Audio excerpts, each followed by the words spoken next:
seats. Bring them out.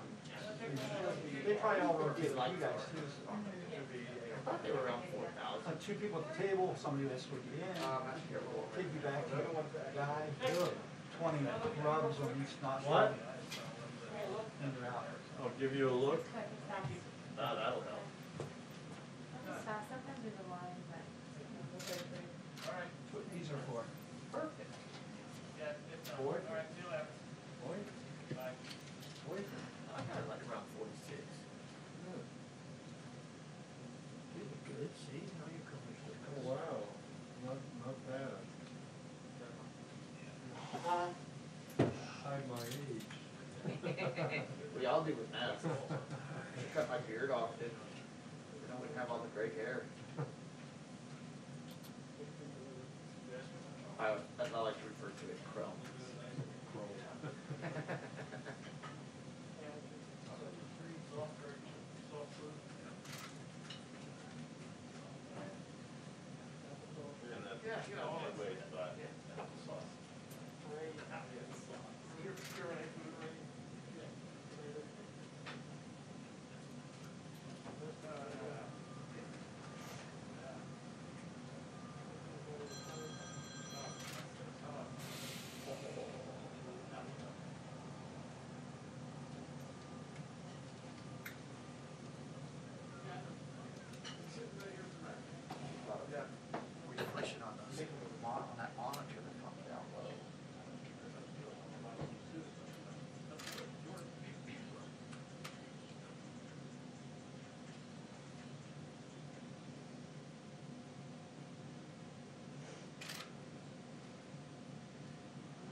Oh man, what's up? How are you?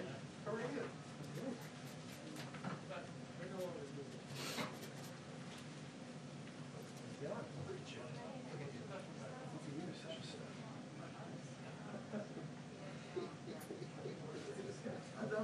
It's not fair. He's so handsome. He used to be like James Bond. He really is. Look at him. Trying to throw you off your game. Don't let I him. feel like I just shouldn't say anything.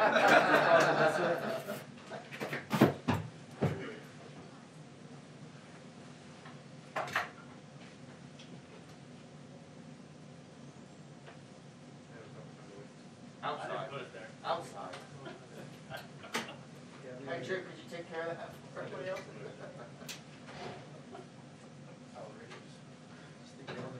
Exactly. It's like it. Yeah.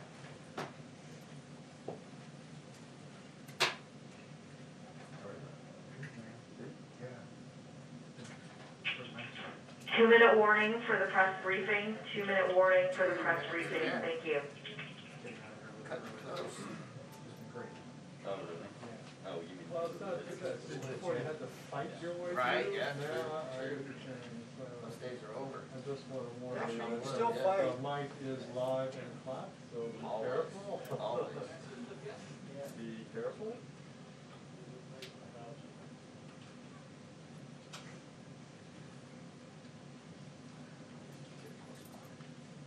Maybe not.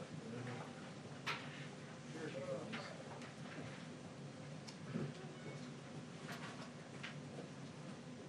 Nancy, right here.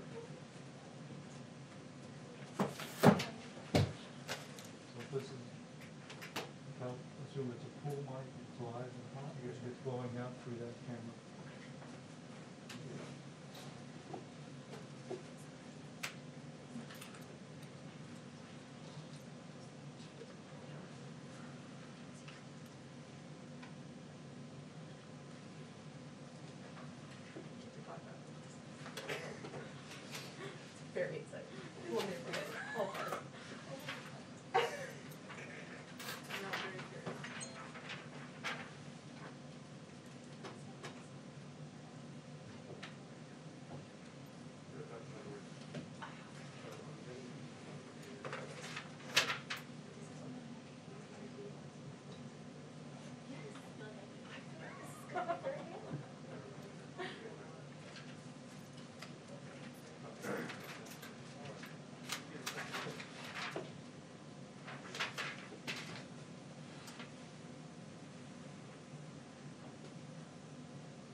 Hi, everyone.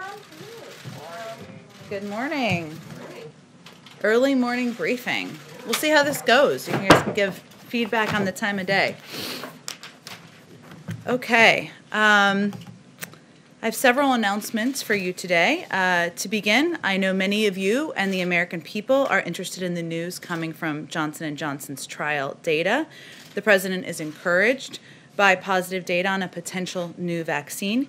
He also knows that this is just new data, and now is the time for the FDA to do its job of evaluating the safety and efficacy of the vaccine. In the meantime, he continues to urge all Americans to mask up and follow public health guidelines until it's their turn to get vaccinated. Now, I know there may be a lot of questions you have for us about the trial data or Johnson & Johnson. I'm here to tell you that I'm not going to get ahead of the experts who you will all get to hear from in the next hour in our public health briefing from the COVID response team. They will discuss this more with you and what everything means then. At Wednesday's briefing, I also shared some of the engagement and outreach the White House is doing to move forward the American Rescue Plan. From the president and the vice president on down, that work has continued and accelerated. Yesterday, senior staff spoke again to governors about the challenges they are facing and the importance of relief. Today, National Economic Council Deputy Director David Kamen will meet with the Council of State Governments. The Office of Public Engagement will also brief Black civic groups, anti-hunger and nutrition advocates, and key progressive groups and invite their feedback. These conversations are, of course, critical to building support and moving the president's bill forward. But we also saw evidence this week that the American people overwhelmingly want their elected leaders to work with the president to confront the pandemic and and put people back to work. According to a Monmouth poll released Wednesday, 71% of the American people want Republicans in Congress to work with President Biden. That number is up nearly 10 points from right after the election, meaning the trend of support for working in a bipartisan manner with the president is only growing. Finally, the president is committed to getting relief to working families. Hence, he is also meeting this morning with his members of his economic team, with the vice president and Treasury Secretary Janet Yellen for a briefing on the cost of inaction and the impact of a delay in moving forward with a relief package. Millions of Americans don't have enough food to eat, and millions more have lost their jobs. But interest rates are at historic lows, and that means it's the right time to make smart investments. Moody's, a Wall Street firm, has said that we could end up with 4 million fewer jobs this year if we don't act on the president's plan. That's 4 million Americans who could get back to work. And I'm sure they will discuss all of that at their briefing later this morning. Last thing, we are venturing to provide a week ahead to all of you, or return to providing a week ahead to all of you. So a quick preview. Next Monday, the president will meet with the Secretary of State at the State Department. On Tuesday, President Biden will deliver remarks and sign an executive order advancing his priority to modernize our immigration system. And Friday is, of course, Jobs Day, and the president will deliver remarks about the economy. We'll have hopefully more over the next couple of days, but we wanted to provide as many details as we could. With that, Zeke, why don't you kick us off? And just one foreign policy I wanted to get going. With violence surging in Afghanistan, is the president still committed to winding down operations there and bringing troops home this year? I have not spoken with our national security team about this in particular, but his commitment remains. And at the top, you mentioned that Americans should follow public health guidance. One of the challenges it has been over the course of the last 10 months is that public health guidance from state to state varies. Some states have mask mandates, others have indoor dining open, others have schools open, others don't. What guidance should the American people follow? Their governor's guidance, or should they follow the president's? Well, first, what we're venturing to do is provide more concrete guidance from the federal government, from the CDC, from health and medical experts on the important steps all of the American people can take to keep themselves safe. That includes the importance of mask wearing, of course, and how vital that is to keeping us safe. It also includes the importance of hand washing, of restricting travel. These are all guidelines that have come in recent days and weeks, I should say, from the President of the United States and from our medical and health experts. But in addition, as we discussed yesterday, there are guidelines including the safe reopening of schools that he signed an executive order on, directing both the Department of Education and HHS and the CDC, I should say, I'm sorry, to produce those guidelines to give more specific advice and markers to states and local school districts on what they should follow. So it will ultimately be up to states, to governors, to local school districts and others to make determinations, but we do want to provide more clear guidance from the federal government based on the expertise of health and medical experts on what people should follow and what will help keep the American people safe. I just want to quick follow up on that one. The CDC study that was discussed here a couple of days ago, one of its recommendations as part of reopening schools immediately was to close indoor dining, restaurants, and bars. Is that a part of the federal guidance that we should be expecting to see from the CDC and the Department of Education soon? Well, the good news is you get to hear from our director of the CDC, I believe, in about 45 minutes, and our medical and health experts, and you can certainly ask them if there's going to be any updated guidance. Go ahead. Dr. Fauci says the U.S. may not be able to meet that goal of reopening most K-8 schools in 100 days because of the trajectory of the pandemic. Given that, is the president going to adjust his goal of trying to get all these schools reopened in 100 days? Well, as we talked about a little bit yesterday, the president wants to not only reopen schools, he wants the schools to stay open, and but he does rely on the guidance of his health and medical experts, and obviously he's not going to do anything that is not safe and doesn't keep teachers, students, and our school districts safe. But a key part of this is the guidelines, as we mentioned, the executive order he signed to ensure that school districts are getting the information they need and clarity they need on what steps that they should take to keep their students safe and teachers safe, of course. But it is also funding, and we've talked about this quite a bit in here. And the American Rescue Plan is pivotal for a number of reasons, including ensuring that Americans have food on the table, including that we can get shots into the arms of people across the country, but also that school districts, especially public schools, have the funding they need to take steps on everything from ventilation to PPE to testing. And the longer that's delayed, the harder it's going to be to meet that goal. Got it. And has President Biden spoken to former President Trump since taking office? And if so, can you give us any update on what President Trump said in his letter to President Biden? I don't have any update. I don't have any calls to report on. There are no calls to report on, I should say, and I don't have any update on the letter. And as I said when we talked about this about a week and a half ago, it seems longer than that, I'm going to acknowledge. The president, of course, thought the letter was gracious and generous, but he plans to keep it private. Go ahead. I understand you don't want to get too much into the Johnson & Johnson vaccine, given the data that's out there, but this likely won't be the only vaccine that is less effective than the Pfizer and the Moderna vaccines. And so I wonder, what is the president's message to those Americans who would be more reluctant to get one of those less effective vaccines? And are you concerned about the impact that would have, given how many doses have already been bought on the front?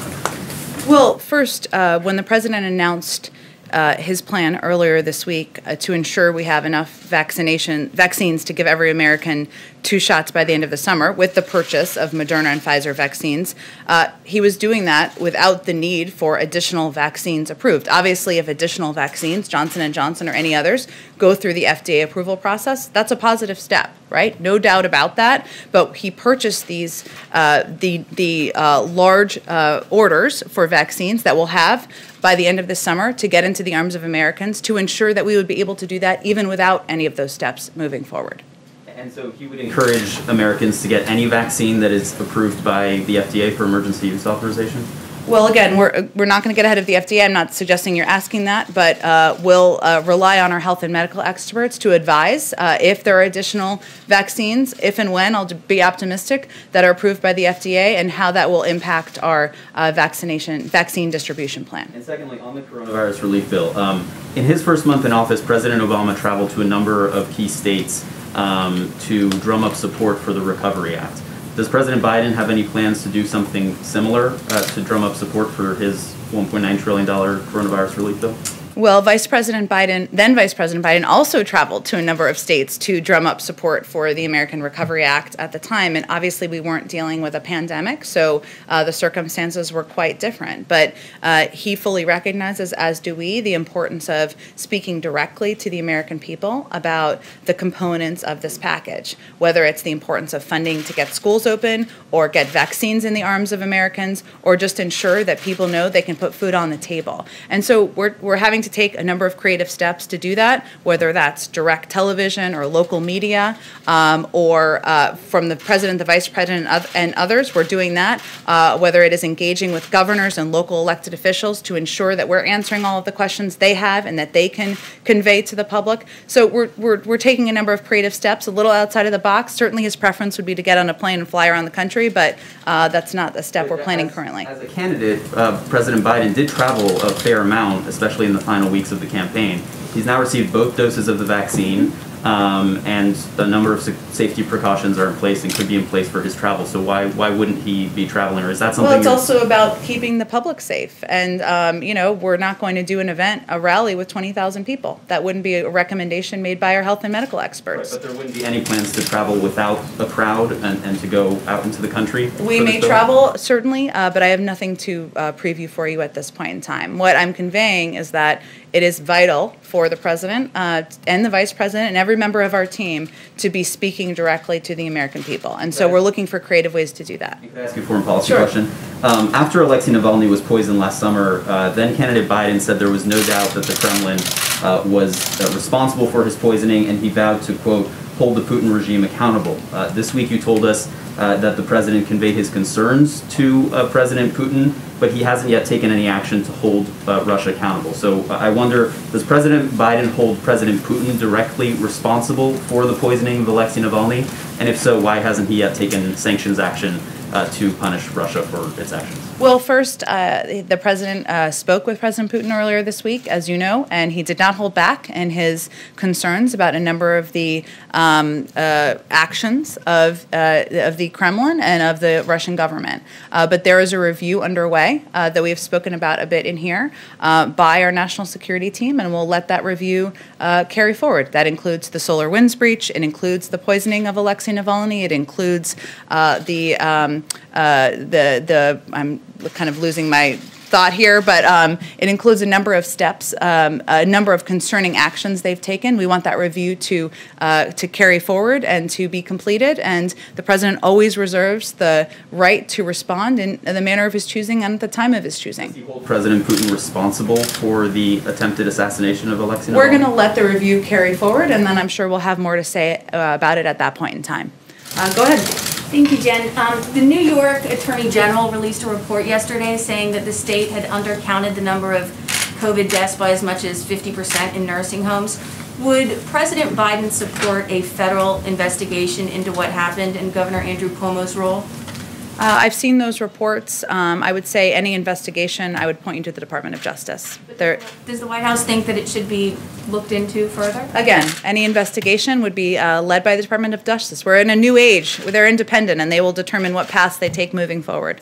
Okay. On immigration, I know you said yesterday that it was never 100% that today was going to be Immigration Day, that it was just an early draft and things changed. But can you help us understand what exactly changed and why it's taking a little bit longer for these executive orders and actions on immigration to execute? Sure. You know, one, it's of course been widely reported that the President is planning to announce his task force, or now plans to announce his launch of a task force on reunifying families and children, something that is he's personally committed to. His wife, Dr. Biden, is personally committed to and invested in, and he will plan to make that announcement next Tuesday. The task force will be led by Secretary of Homeland Security once he's confirmed, Ali Mayorkas, and we had planned to sign that executive order today, or at the end of this week, I should say. Early plans sometimes do change, and that was a draft plan, which those change many times, I can assure you, from sitting through many scheduling meetings. But we had planned to do it this week because we'd hoped that Ali Mayorkas would be confirmed by the end of this week. But because of the filibuster of his nomination, we expect him to be confirmed on Monday evening, and therefore the President will sign it on Tuesday, and then Secretary Mayorkas will be overseeing that moving forward. Okay, one more question, a foreign one. Can you give us just a little bit more of a timeline in terms of how much longer you think it will take for the White House to engage with Iran on its nuclear program? Because you had one of Iran's top diplomats saying yesterday that it believes the window is closing. Well, I'm not going to give a timeline on it. Obviously, it requires Iran complying with the requirements of the nuclear deal. We've said previously, but I will reiterate here, that the President also sees it as an opportunity to build on the plan from there. And I apologize, I just want to make sure I give you the exact language. He believes that through follow-on diplomacy, the U.S. should seek to lengthen and strengthen these nuclear constraints and address other issues of concern, including Iran's ballistic missiles program and its regional activity. But again, Iran must resume compliance with the significant nuclear constraints under the deal. Now, he's also talked about, and thematically we've talked about, how working with our partners and allies, including the Europeans, members of the P5+1, is pivotal to any engagement moving forward, of course, including on what the future of the Iran nuclear deal is. Go ahead. Thank you, Jen. Just a follow-up on Iran. Would the President consider meeting with his Iranian counterpart, Hossein Rouhani, and maybe following President Obama's example, for a starter, have a telephone conversation with him? I think we're getting a little bit ahead of where we are in the process. Again, the first step here is for Iran to comply with the significant nuclear constraints under the deal. But I am certain we will continue to discuss this issue in here and at the State Department and other parts of government. Go ahead. Steve Holland. Oh, hi. I didn't even recognize you with your mask for a second. Just to follow up on Jeremy's question, yes. Did President Biden specifically call on President Putin to release Alexei Navalny? Yes, as we have publicly, as our team has repeatedly called for through the course of the last several weeks. In terms of the specifics of the conversation, I don't have any more details for you on that.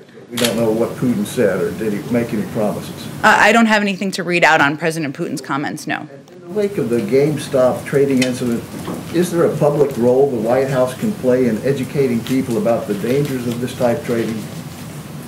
Well, Steve, I know the SEC issued a new statement earlier this morning, or just before I came out here, and I'd certainly point you to that and others to that. And we, of course, respect the role of regulatory agencies.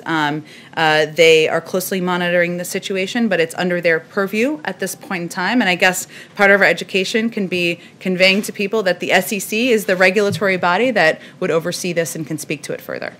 Go ahead. Thanks, Jen. Two on Capitol security. So the acting chief of police up on Capitol Hill has recommended a permanent fencing around the Capitol. I was wondering if the Biden White House or President Biden himself has any thoughts on this, if permanent fencing is the right answer, or does it project the wrong picture to the American public?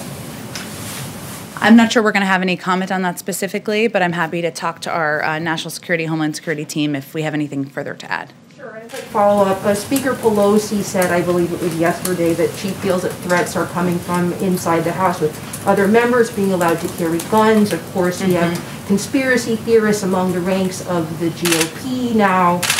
Does the White House agree with that assessment that there is security threats coming from inside the House? Has Biden spoken to Pelosi, and is he worried about the safety, the physical safety of members of Congress? Well, he speaks with Speaker Pelosi on a regular basis and certainly has reiterated his support for her and members of the caucus. And he has spoken publicly about his concerns about the rhetoric, of course, around the events of January 6th, but some of the rhetoric that has continued and the role of social media platforms. So he is in close touch with her about events on the Capitol, about the safety of members, but I don't think I have anything more for you to read out beyond that. Go ahead in the back. Thank you, Jen. 2 quick foreign and 1 domestic, if that's okay. Can you confirm officially that Robert Malley's been appointed special envoy for Iran? Is that? I can. I believe it was announced this morning, yes? Or I guess I can confirm it here too for you. And then as you know, settlements have been a major obstacle to getting the Palestinians back to the negotiating table. Would President Biden consider it, does he believe settlements are should be halted in the West Bank so that the Palestinians will come back? I don't have any new comments from President Biden on this or the current circumstance. He's obviously spoken to this particular issue in the past and conveyed that he doesn't believe security assistance should be tied, but I don't have anything more for you on the path forward toward a 2-state solution. Following up on the Capitol Hill fence, you know there's a fence outside here, a temporary one around the White House. It's been up since last summer. President Trump took a lot of criticism for it. Would President Biden consider bringing that fence down so people can take photos in front of the White House again? Well, I think we'd all like that, including members of my family and people in Washington. But I will talk to our security team and see if there's anything further to convey to all of you. Go ahead. As you guys are thinking about the task force to reunite the parents and the separated children, what are you sort of learning about the scope of that challenge? Since it's something that groups have tried to do in the past and failed, how many people do you think would need to be tasked to that to actually make it effective? Those are excellent questions, and I expect that when we announce, when the President signs the executive order next week, when we put the task force together, when Alan Mayorkas is confirmed as the Secretary of Homeland Security, maybe we'll have him come to this briefing room, or I'm officially inviting him here today to come to this briefing room. But, you know, there's no question that we recognize this is going to be incredibly challenging, that there will be a lot of work to be done, that is why this will be a priority. It's not only a priority for the President, but will be a priority for Secretary Mayorkas, but I will leave it to him and to others at the Department of Homeland Security to outline and preview for you the path forward. Go ahead. Thank you, Jen. I know that the President Biden and the First Lady are acutely aware of the sacrifices that military families make. That being said, we had an incident with the garage with the National Guard that was kind of embarrassing, and now I'm hearing from spouses of Guards members that they had a COVID outbreak and were not tested or vaccinated before they arrived in DC. And I'm wondering if there's any concern by the President about how these Guardsmen are being treated, whether he can do anything specifically to safeguard their health before they arrive while they're here. Can he get vaccinations to and testing to governors specifically for the purpose of providing some health safeguards to these soldiers? Well, as you noted at the beginning of your question, but I would just reiterate the role of the National Guard, and I've spoken to the President about this directly, and the incredible sacrifices they make is something that is personal to him, given his family connection to the National Guard. He had called the head of the National Guard just last week when the reports came out about the treatment of the National Guard and the fact that many had been sleeping in garages, and of course conveyed his dismay of the photos he had seen and their treatment, and also offered his personally any help that he could provide, whether even if it was boosting morale. And certainly that line of communication remains open should there be something that he can do from his end. In terms of specific prioritization of the vaccine, I would point you to the Department of Defense and leaders over there to speak to that more specifically. Okay, one follow-up to that. On the question of Nancy Pelosi, Speaker Pelosi's concern about the enemy within, has the President been briefed on such a threat, and does he agree that the National Guard should be here until mid-March during the impeachment trial? I'll speak to Liz Sherwood-Randall and our Department of Homeland Security, our Homeland Security colleagues here to see if there's more specifics we have from our end, but I would point you to the Department of Defense and the National Guard team otherwise. Question is on print cooler from Sure, go ahead. reporter from WUSA.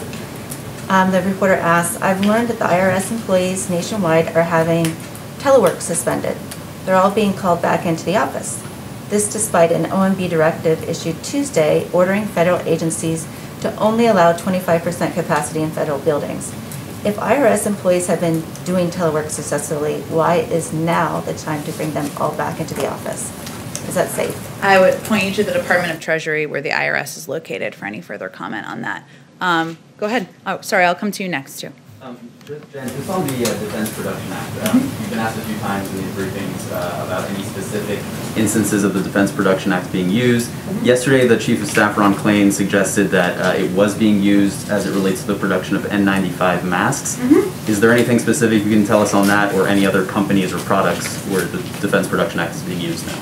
Well, we're not going to get into specific companies. Obviously, there are procurement processes here, but also that take place at federal agencies, but also we're still early in the process. It was invoked just last week, but I can give you more specific detail in terms of how we plan to use it on vaccine supply. I think one of the, also the products that Ron Klain spoke about was low dead space syringes, which are the key to getting the 6th dose out of the Pfizer vial. Pivotal in getting more vaccines out into the public.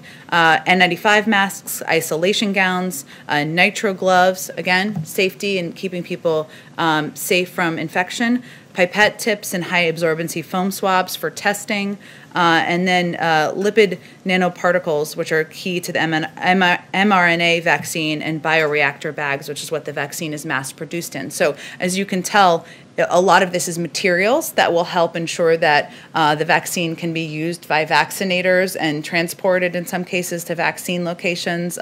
So there's several components of it and very specific materials that we're focused on. And then at the National Security Agency, Michael Ellis, a Trump political appointee, was installed as the general counsel, which is a career position, as you know. Are you guys considering reviewing that decision or attempting to remove Michael Ellis from his position as general counsel of the NSA? I don't have anything new for you on that other than I don't have any personnel announcements. Certainly we're reviewing personnel across government, including political appointees, most of whom have left, but I don't have anything new on any decisions there. Go ahead. Oh, wait, I promised you. Go ahead. Thanks, Jen. FEMA has requested active duty troops be used at vaccination centers when they get stood up across the country. Does the White House support that request? I did ask our team about this. You or someone else may have asked about this the other day, and I think I have something on it here. One moment.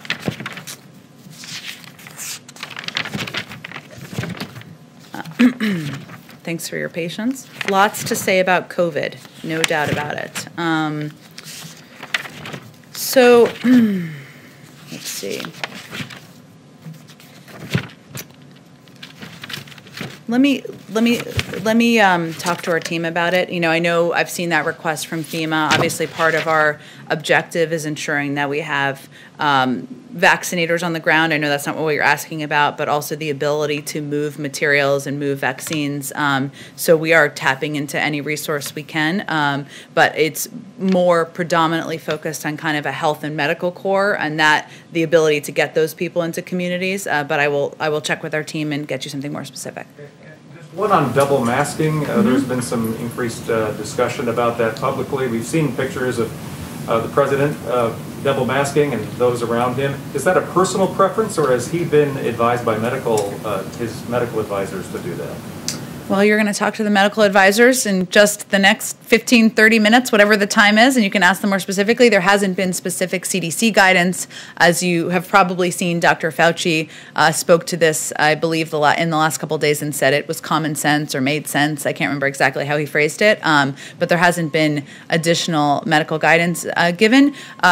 I've been around the president where he's been wearing one mask. I think obviously he abides by the health and medical advice. Sometimes, not to get too detailed, but it looks like two masks sometimes because we put the N95 one on. It's a little bit more comfortable to have this one on top of it. But I would encourage you to ask the health and medical team during the call that's coming up. Go ahead. Did the White House have advance notice of the Johnson & Johnson results, and did that affect the White House's decision to go ahead and purchase 200 million doses from Pfizer and Moderna?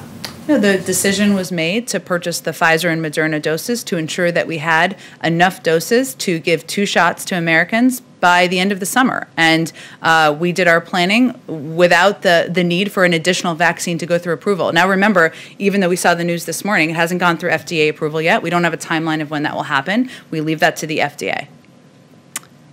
Go ahead. Thank you. A couple questions on the economy, starting with China. Former President Trump signed a Phase 1 trade deal with Beijing. Does President Biden consider that deal still to be in effect, and does he expect China to meet its commitments under that deal? The national security team, the newly confirmed Secretary of State, President Biden, are all reviewing all aspects of our national security approach, including certainly our relationship with China. We are focused on approaching that relationship from a position of strength, and that means coordinating and communicating with our allies and partners about how we're going to work with China. It means strengthening our economy at home. And it means, determining the best path forward to address a range of issues, not just economic, but strategic and also security. Again, everything's under review, but I don't have anything for you on more on the China relationship. Sorry, to clarify, so it is still in effect as the past administration left it off? Well, again, everything that the past administration has put in place is under review as it relates to our national security approach, so I would not assume things are moving forward. We are just reviewing what the path forward looks like and doing that, again, from a position of strength, which means coordinating with our allies, members of Congress, and making a determination before we engage further. Go ahead. Sergeant, can you confirm the Politico story about the president warning his family members to avoid any conflict of interest with his presidency and their business ties? Well, I'm not going to get into private conversations between the president and his family members. We all have lots of conversations with different family members, I'm sure. The president is committed to ensuring we have the most ethically vigorous administration in history, and that includes restrictions on how his image can be used, and that is something that he's conveyed publicly and privately as well. So let me just reiterate the policy for all of you, which is, I think, maybe your next question, or I'll just reiterate it proactively.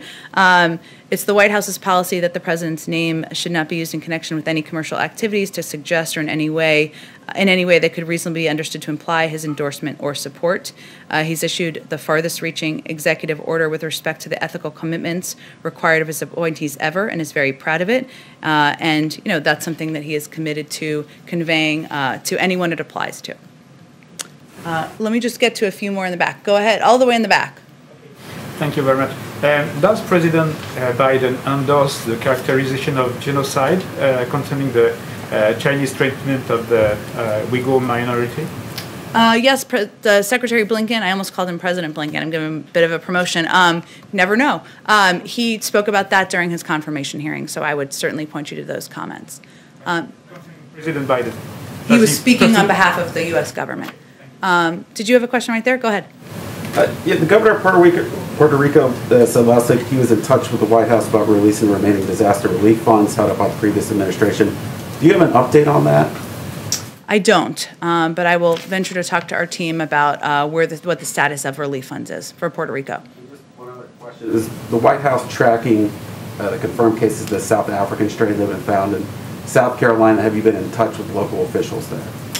Certainly our health and medical team have been, and again, they'll speak to it at their briefing that's coming up at 11 a.m. I encourage you to join that. But as we see reports, our team has been monitoring variants as there have been developments around the world and the potential for them to travel here.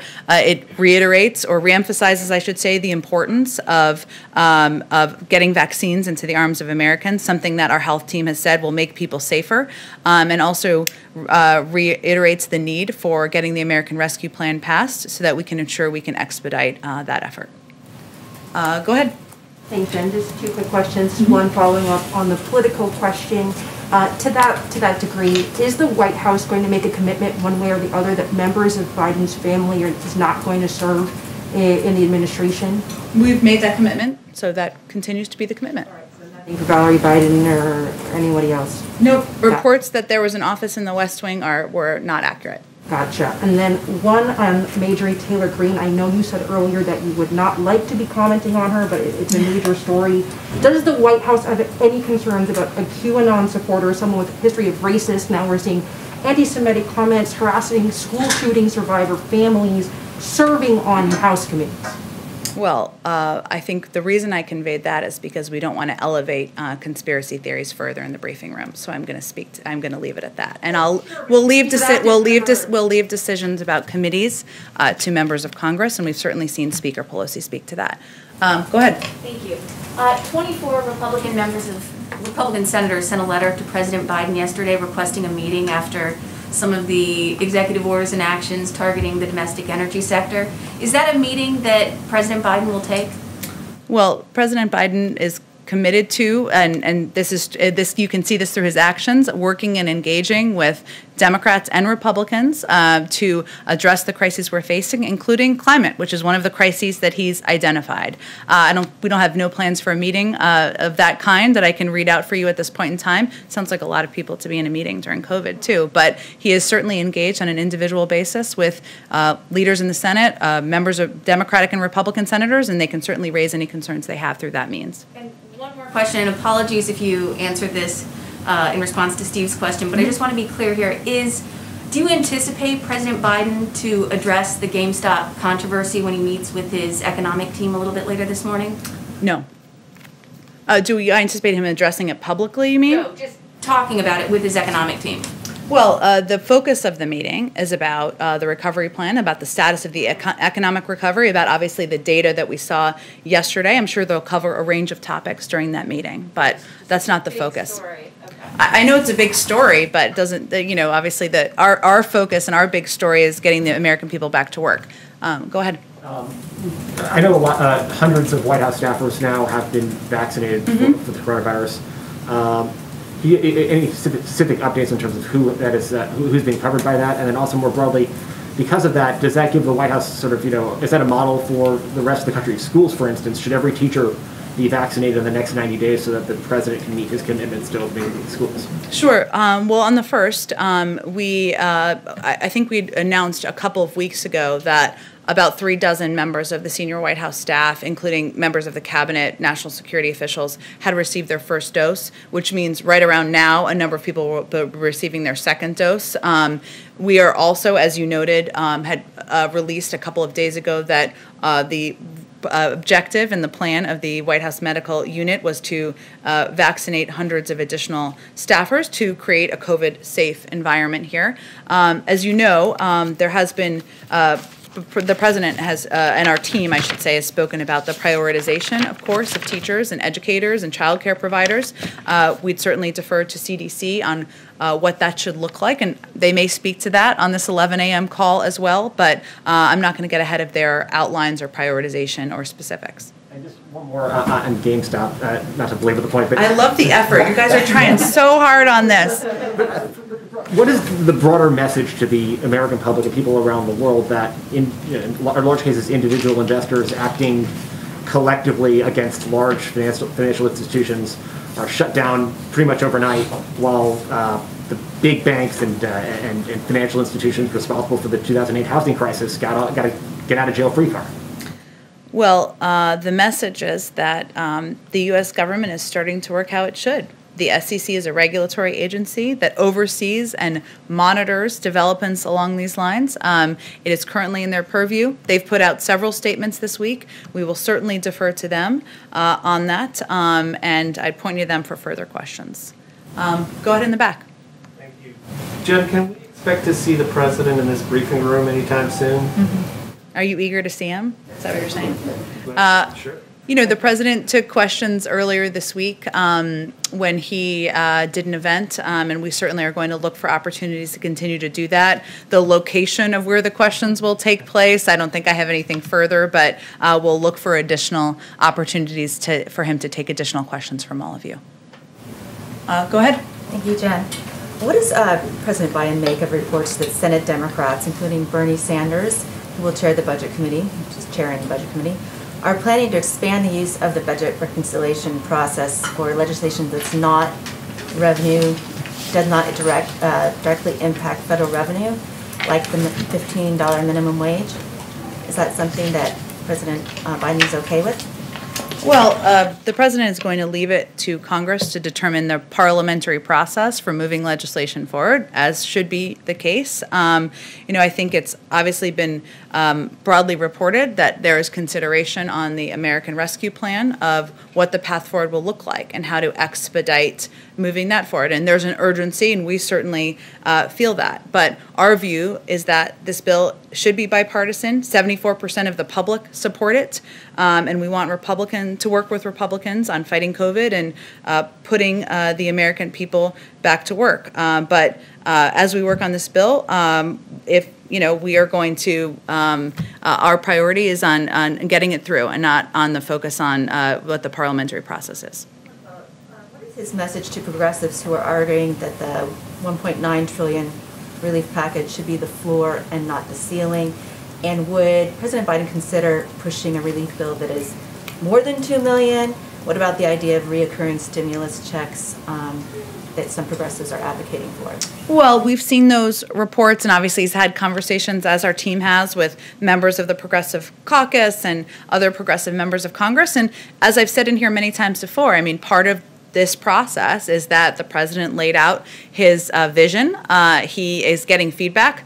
A lot of the focus in here has been members who have said it's too big, but some are saying it's too small. And as a part of the discussion, we have those engagements and determine how to improve the bill and what opportunities there are to do exactly that. So he welcomes their engagement. He welcomes their ideas, but he's put forward his plan, and his main bottom line is that we're not going to break it apart, and the three components of it are pivotal in moving it forward. But the size and the scope of the package, this is the legislative process. This is democracy at work now. Certainly he has an opinion, and that's very influential in the process. So would he think it's realistic to go above $2 trillion? Well, again, I think the best place to look for what's realistic is to members of Congress and their whip counts, and I'm sure that the leadership can give you an assessment of that. Go ahead. Is there any chance that the Summit for Democracy, which was mentioned during the campaign, could happen before summer? Before summer? Yeah.